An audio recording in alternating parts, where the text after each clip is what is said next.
টিকে মিডিয়ার স্থানীয় সংবাদে আপনাদের স্বাগতম।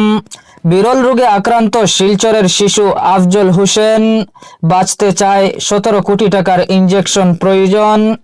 শিলচরের আঙ্গিরখাড়ির বাসিন্দা আলতাফ হোসেন লস্করের ছেলে আফজল হোসেন লস্কর বর্তমানে এক মারাত্মক বিরল রোগে আক্রান্ত।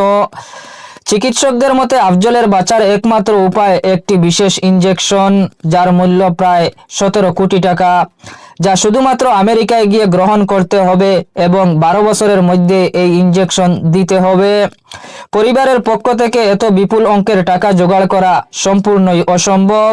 তাই অসহায় বাবা আলতাফ হোসেন লস্কর দেশবাসীর কাছে ছেলের প্রাণ ভিক্ষা চেয়েছেন। তিনি কান্না জড়িত কণ্ঠে বলেন, আমার ছেলেটা বাঁচতে চায়, পড়াশোনা করে মানুষ হতে চায়।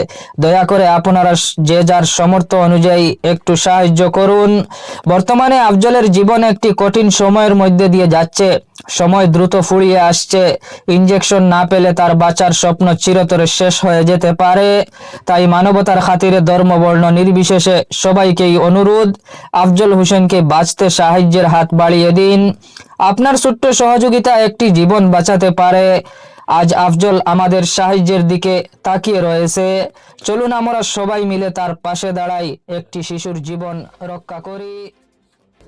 Hi, I'm Dr. Abhinav Rana, consultant neurologist at Manipal Hospital, Whitefield.